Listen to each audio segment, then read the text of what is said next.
The title of today's story is A Lifetime of Revenge. A long time ago, there was two merchants, merchant number one and merchant number two. They were gonna go sell their stuff at a city. And so they talked about it together and said, we shouldn't go at the same time, because if we go at the same time, we're gonna fight with each other to sell, so let's take turns. One person should go in the morning, one person should go in the afternoon. So then they discussed it. Who wants to go first? So merchant number one asked merchant number two, what would you like to do? Merchant number two says, if I go first, they will see my stuff first and they'll like it. Then I can set any price I want, expensive or anything, and they're gonna buy it because they don't know what the other price is. So you know what? I wanna go first. The second merchant says, okay. He didn't get mad, he didn't get angry, he thought about it. He says, everything in the world has a benefit and a cost. If you go first, there's a benefit. You can set whatever price you want. You're the first one, they see you first, they'll buy from you first. But he says, but there's also a good side to going second. If I go second, I don't have to set any prices. I can just go there and sell my stuff, the price is already set. Secondly, when they see my stuff, they will know that some of my stuff is better and they'll want to buy mine because they saw his already. Or some people who weren't sure if they want to buy in the morning, but when they see mine, they can buy mine instead. So he says, that's fine. If you want to go first, you can go first. So the first merchant went. He started selling his stuff here and there, and then he came to a house. Now at this house, there was a grandmother and a granddaughter only, and no one else. When the granddaughter saw the merchant, she says, Grandma, can you get me a toy? I want a toy. I haven't had a toy in my whole life. Can I have one toy?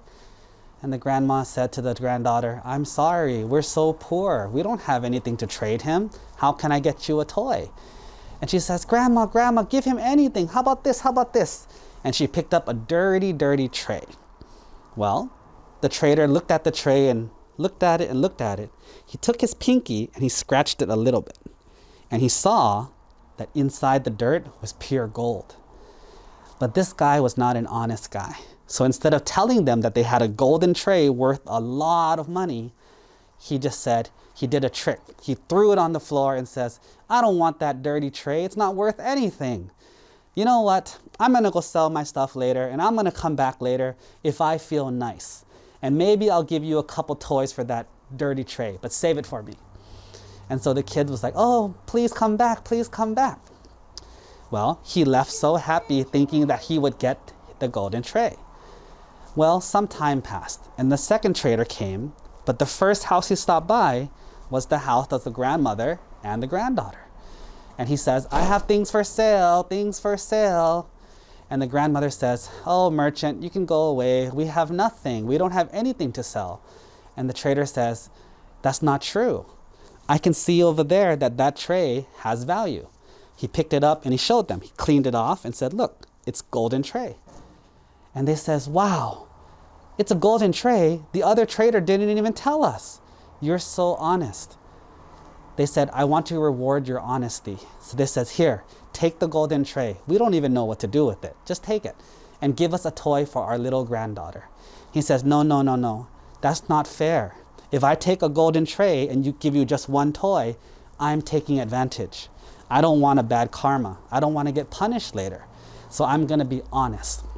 So he gave them everything he had and said, all I ask for is the golden tray and 8 pennies, just so I can pay the fisherman to take me across the water.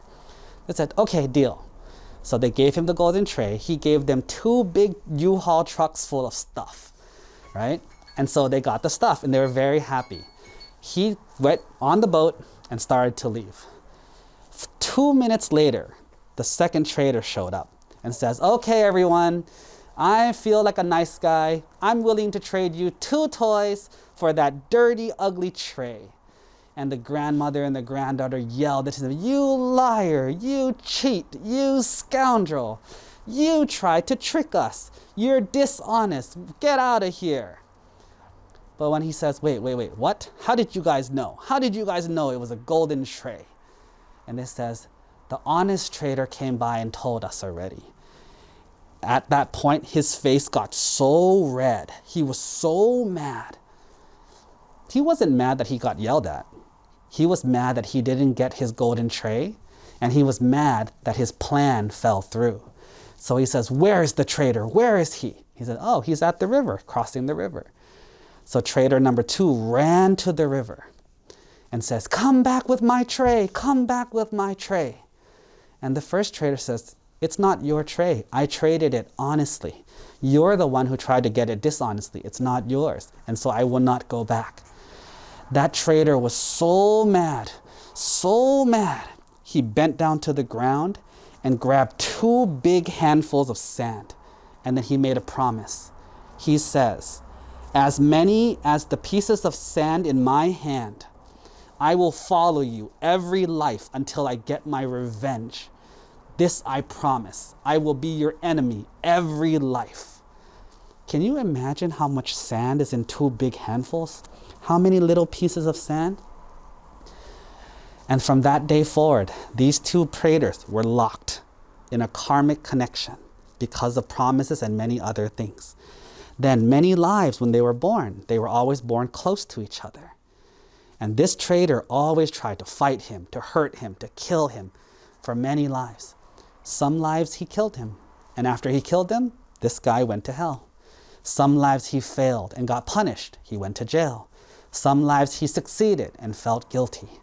He had so much suffering in his life for millions and millions of lives just because of that one promise of revenge.